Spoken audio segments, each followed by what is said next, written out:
आपल्या चॅनलला जोडल्या गेलेल्या सर्व दर्शकांचे मी अष्टपंडित श्रीपाद नाईक मनपूर्वक स्वागत करतो। आज आपण आपल्या वार्षिक राशी भविष्याच्या या मालिकेमध्ये मीन राशीचे वार्षिक राशी भविष्य बघत आहोत। तत्पूर्वी आपण मीन राशीचा नोव्हेंबर 2025चा व्हिडिओ बघितला नसेल तर कृपया तो व्हिडिओ अवश्य बघा आणि नंतर मीन राशीची वार्षिक राशी भविष्यवाणी बघा आणि आपल्या चॅनलला सबस्क्राईब केले नसेल तर कृपया सबस्क्राईब करा।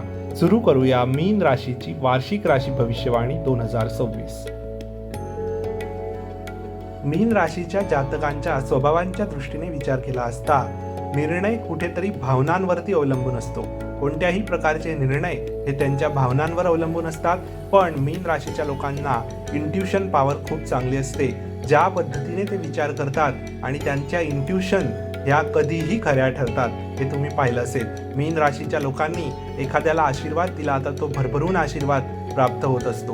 अध्यात्म, ध्यान, भक्ती आणि रहस्यविद्या यात रुची असलेले मीन राशीचे जातक आपल्याला आढळून येतात। मीन राशीच्या जातकांमध्ये मूड स्विंग्स बऱ्याच प्रमाणात पाहायला मिळतात आणि इतरांवरती मीन राशीचे लोक कुठेतरी विश्वास टाकतात आणि त्याच्यात मीन राशीच्या लोकांचं विश्वासघात होण्याची शक्यता मॅक्सिमम ठिकाणी बनलेली असते। अतिशय भोळ्या स्वभावाची ही मीन रास आहे आणि या मीन राशीचं वार्षिक राशी भविष्य आता आपण बघतोय। मीन राशीला शनीच्या 7.5चे दुसरे चरण चालू आहे, तर शनीच्या 7.5च्या दुसऱ्या चरणामध्ये शनिदेव आपल्याला आपल्या कर्मांची फळे तर देतच आहेत, पण त्यासोबत गुरूंचं राशी परिवर्तन गुरु महाराजांचं 3 राशींमध्ये पाहायला मिळतंय। या वर्षामध्ये शनिदेव सोडून बाकी सर्व ग्रहांचं राशी परिवर्तन आपल्याला पाहायला मिळेल आणि शनिदेव आपल्या मीन नावाच्या जलतत्व राशीमध्ये आपल्या लग्न स्थानावरती विराजमान असणारे संपूर्ण वर्षभर। आता गुरु महाराजांचं राशी परिवर्तन 3 राशींमध्ये आपल्याला पाहायला मिळेल। त्यात गुरुदेव सुरुवातीला जानेवारी ते मे या महिन्यामध्ये मिथुन राशीमध्ये म्हणजे आपल्या चतुर्थ स्थानामध्ये पाहायला मिळतील। तेव्हा आपल्याला वास्तू आणि वाहन सौख्याचे योग या ठिकाणी बनलेले आहेत। नवीन वास्तू, नवीन वाहन, नवीन प्रॉपर्टी आपण कुठेतरी खरेदी करणार आहात आणि जानेवारी ते मे हा महिना त्यासाठी अनुकूल असेल। त्यानंतर गुरुदेव कर्क राशीमध्ये जून ते ऑक्टोबर या पिरियडमध्ये पाहायला मिळतील। कर्क राशीमध्ये गुरुदेव विराजमान झाले असतात शिक्षण आणि संतती सौख्यासाठी अतिशय अनुकूल काळ तो असेल आणि नंतर नोव्हेंबर आणि डिसेंबर या 2 महिन्यांमध्ये गुरुदेव आपल्या 6ष्ठ स्थानामध्ये विराजमान असतील। ज्या लोकांना कॉम्पिटिटिव्ह एक्झामचं प्रिपरेशन करत असतील अशा लोकांना त्यामध्ये विशेष असे रिझल्ट मिळतील आणि आपली कोर्ट कचेरीची एखादी केस चालू असेल तर त्या केसचा पॉझिटिव्ह रिझल्ट आपल्या बाजूने येण्याची शक्यता शेवटच्या 2 महिन्यांमध्ये बनेल। आता आपण 1 बाय 1 गुरुचं राशी परिवर्तनाचं आपल्याला इफेक्ट्स काय मिळतील हे आपण बघतोय। तर गुरुदेव जेव्हा आपल्या चतुर्थ स्थानामध्ये विराजमान असतील तेव्हा जानेवारी ते मे हे पहिले 5 महिने मी तुम्हाला पहिलेच सांगितलं की आपल्या वास्तू वाहन सौख्यासाठी अतिशय अनुकूल काळ आहे। आपल्या आईची तब्येत जर का मागच्या वर्षामध्ये कुठेतरी आरोग्य रिलेटेड आईला समस्या असतील तर त्या समस्या आपल्याला सुधारताना दिसतील। आपल्या करिअरसाठी सुद्धा, प्रोफेशनसाठी सुद्धा विशेष असा अनुकूल काळ सुरुवातीचे 5 महिने जानेवारी ते मे हा बनलेला आहे। तसा करिअरसाठी मीन राशीसाठी संपूर्ण वर्षभर अनुकूल काळ असेल। गुरुदेवांची पंचम दृष्टी तिथून आपल्या अष्टम स्थानावर पडेल, त्याच्यामुळे अचानक धनलाभ होण्याचे संकेत सुद्धा आपल्याला महिन्याच्या सुरुवातीला म्हणजे वर्षाच्या सुरुवातीला 5 महिन्यांमध्ये बनलेले आहेत। विशेष करून गुरुदेव जेव्हा वक्री अवस्थेमध्ये असतील म्हणजे मार्च 2026 पर्यंत गुरुदेव वक्री असतील आणि 11 मार्च नंतर गुरुदेव मार्गी होतील। तर गुरुदेव जेव्हा मार्गी होतील 11 मार्च नंतर तेव्हा आपलं एखादी वास्तू किंवा वाहन हे जरूर त्या ठिकाणी बनणार आहे आणि ते आपल्यासाठी अत्यंत शुभफलदायी असेल। आता गुरुदेवांचं राशी परिवर्तन कर्क राशीमध्ये आपल्या उच्चीच्या स्थानामध्ये होणार आहे आणि जून ते ऑक्टोबर हा पिरियड म्हणजे मधले जे 5 महिने जून ते ऑक्टोबर हे गुरुदेव आपल्या कर्क राशीमध्ये विराजमान असतील। गुरुदेव तेथे विराजमान असताना शिक्षण आणि संततीसाठी अतिशय अनुकूल काळ आहे। आतापर्यंत शिक्षणामध्ये आपल्याला बऱ्याच अडचणी मागच्या वर्षामध्ये कुठेतरी जाणवल्या असतील तर हे वर्ष अत्यंत शुभ फलदायक आहे। शिक्षणाच्या बाबतीत आपल्या मुलांच्या करिअरसाठी सुद्धा हा अनुकूल असा काळ असेल जून ते ऑक्टोबर। त्यानंतर गुरुदेवांची पंचम दृष्टी तिथून भाग्यस्थानावर ती पडणार आहे त्यामुळे भाग्याच्या हिशोबाने विचार केला असता सुद्धा अत्यंत अनुकूल असा काळ असेल. कर्माला विशेष भाग्याची जोड या 5 महिन्यांमध्ये कुठेतरी लाभताना आपल्याला दिसणार आहे आणि लाभस्थानावरती सुद्धा गुरुदेवांची सप्तम दृष्टी तेथून पडेल.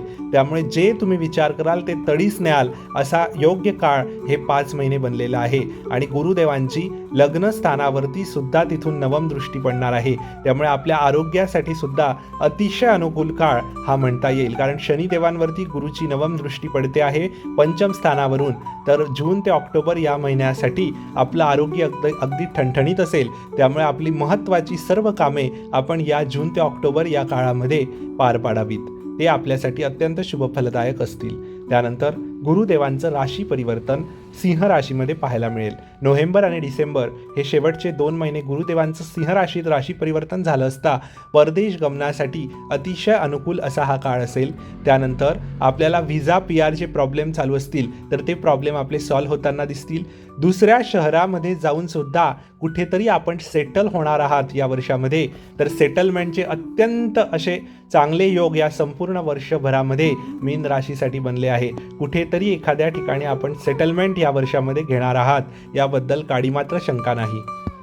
त्यानंतर नवीन नोकरीसाठी जे लोक प्रयत्न करत आहेत किंवा ज्यांना आतापर्यंत नोकरी मिळालेली नाही आहे त्यांच्यासाठी सुद्धा अतिशय अनुकूल असा काळ या वर्षामध्ये आपल्याला जून नंतर बघायला मिळेल. विवाह इच्छुक मंडळींचे विवाह निश्चित होण्याचे योग हे जून ते ऑक्टोबर या महिन्यामध्ये बनलेले आहेत. लव्ह मॅरेजसाठी जे लोक प्रयत्न करत आहे आणि ज्यांना घरच्यांची कुठेतरी परमिशन मिळवायची आहे जून ते ऑक्टोबर त्यांच्यासाठी अतिशय अनुकूल काळ असेल. ह्या वर्षामध्ये मीन राशीच्या लोकांचे लव्ह मॅरेज सक्सेसफुल होण्याचे योग इथे बनत आहेत. जून ते ऑक्टोबर हा महिना त्यासाठी अनुकूल आहे. त्यामुळे जी लोक लव्ह रिलेशनच्या बाबतीत जर विचार केला तर अत्यंत शुभफलदायक मीन राशीसाठी हे वर्ष म्हणता येईल. शनीची 7.5 आपल्यावरती सुरू आहे. त्यामुळे आरोग्य रिलेटेड आपण विचार केला असता आरोग्याच्या दृष्टीने आपल्या पोटाची विशेष काळजी आपल्याला ह्या वर्षामध्ये घ्यायची आहे. बाहेरचं खाणं आपल्याला ह्या वर्षामध्ये कुठेतरी टाळायचं आहे.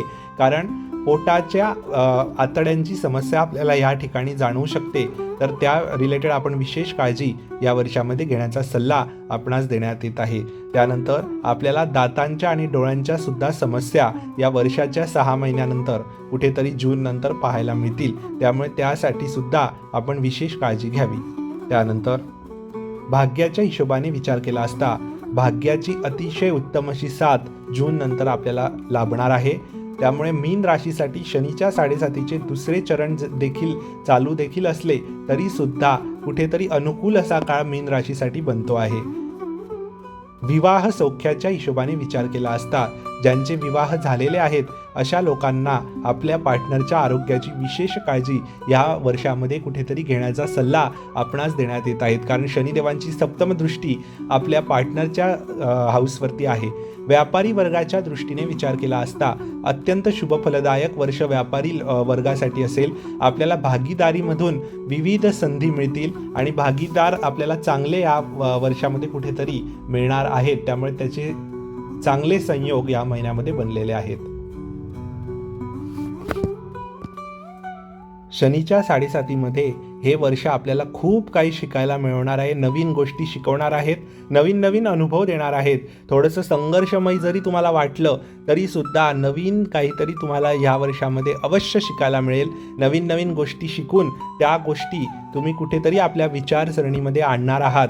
यासाठी हे अत्यंत अनुकूल असं वर्ष असणार आहे.